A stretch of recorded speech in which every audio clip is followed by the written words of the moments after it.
मराठी मॅट्रिमोनीवर मिळतो सगळ्यात जास्त चॉईस।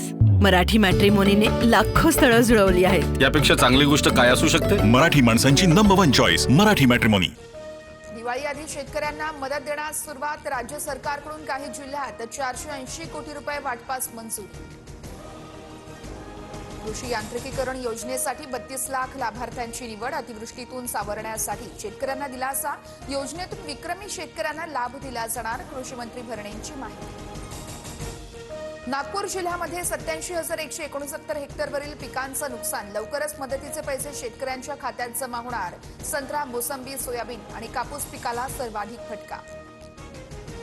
बीडमध्ये छगन भुजबळांच्या उपस्थितीत आज ओबीसी महाएल्गार मेळावा। 2 सप्टेंबरचा जीआर रद्द करण्याची मागणी। वडेट्टीवार मेळाव्याला उपस्थित राहणार नाही। मोर्चा अजितदादांची राष्ट्रवादी पुरस्कृत असल्याचं दिसतंय। अजित पवारांना बीडमध्ये मतदान नको असेल। ओबीसी महाएल्गार मोर्चावरून जरांगेंचं मोठं वक्तव्य। बीडमधील ओबीसी महाएल्गार सभेला येणाऱ्या वाहनांना टोलमाफी करा। धनंजय मुंडेंचं राष्ट्रीय महामार्ग प्राधिकरणाला पत्र। तर मराठवाड्याच्या विविध भागातून मोठ्या संख्येनं लोक बीडमध्ये येणार। मराठा आरक्षणाच्या जीआरला आव्हान देणाऱ्या याचिकेवर आज सुप्रीम कोर्टात सुनावणीची शक्यता। मुंबई उच्च न्यायालयाच्या आदेशाला सुप्रीम कोर्टात आव्हान। फडणवीस बिहार विधानसभेच्या स्टार प्रचारक यादीमध्ये। मुख्यमंत्री फडणवीस आज बिहार दौऱ्यावर। मुख्यमंत्री आज काही उमेदवारांचे अर्ज भरण्यासाठी उपस्थित राहणार। धाराशिवमध्ये भाजप पाठोपाठ शिंदेंच्या सेनेचा एकला चलोरेचा नारा। तर भाजपच्या हालचालीनंतर श्रीकांत शिंदेंकडून मुंबईमध्ये बैठक। आगामी निवडणुका स्वतंत्र लढण्याची तयारी ठेवण्याच्या सूचना। राज्यात निवडणुका होतील की नाही यासंदर्भात शंका। निवडणुका जड जाणार याची सरकारला कल्पना। सरकारबद्दल राज्यात प्रचंड असंतोषाचं वातावरण। भास्कर जाधवांची टीका। राज्यातील 22 उपजिल्हाधिकारी अतिरिक्त जिल्हाधिकारी पदावर तर 23 अतिरिक्त जिल्हाधिकाऱ्यांना निवड श्रेणी म्हणून बढती। फडणवीस सरकारचा आणखी एक मोठा निर्णय।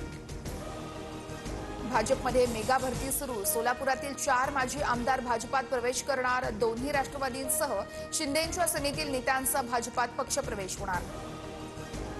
गुजरात सरकारचा आज मंत्रिमंडळ विस्तार। गुजरातमध्ये 16 मंत्र्यांचे राजीनामे मुख्यमंत्री भूपेंद्र पटेल यांच्याकडे सादर। निलेश घाळवाने बेकायदेशीरपणा ताबा मिळवलेल्या 10 सदनिका सील करण्याचे आदेश। परदेशात शिकणाऱ्या मुलाचा शैक्षणिक शुल्क घाळवळनं कसे भरले याचीही चौकशी होणार। कर्नाटकात सार्वजनिक आणि सरकारी मालकीच्या जागांवर संघाच्या कार्यक्रमांवर बंदी लादणार। निर्बंध लादणार। तर कर्नाटक सरकारची नवी नियमावली तयार। पुणे सहकारी बँकेचे सर्व व्यवहार नियमितपणे होण्याचा मार्ग मोकळा। आरबीआयनं पुणे सहकारी बँकेवरील निर्बंध हटवले। मार्च 2023 मध्ये पुणे सहकारी बँकेवर निर्बंध लावण्यात आले होते। आगामी निवडणुकांच्या तयारीसंदर्भात राज्य निवडणूक आयुक्तांच्या उपस्थितीत बैठक। निवडणुकीसाठी मनुष्यबळ उपलब्ध करा। आयुक्त दिनेश वाघमारे यांचे प्रशासनाला निर्देश। नाशिक जिल्ह्यात आजपासून आठवडाभर कांदा खरेदी विक्री बंद। दिवाळीनिमित्त व्यापाऱ्यांचा सुट्टी घेण्याचा निर्णय। कांद्याचे दर कोसळले। शेतकऱ्यांमध्ये नाराजी। मोदी आणि ट्रम्प यांच्यात रशियाकडून तेल खरेदीचा मुद्दा आणि इतर कुठल्याही मुद्द्यावर चर्चा नाही। भारताच्या परराष्ट्र मंत्रालयाने ट्रम्प यांचा दावा फेटाळला। मराठी मॅट्रिमोनीवर मिळतो सगळ्यात जास्त चॉईस। मराठी मॅट्रिमोनीने लाखो स्थळं जुळवली आहेत। यापेक्षा चांगली गोष्ट काय असू शकते? मराठी माणसांची नंबर 1 चॉईस मराठी मॅट्रिमोनी।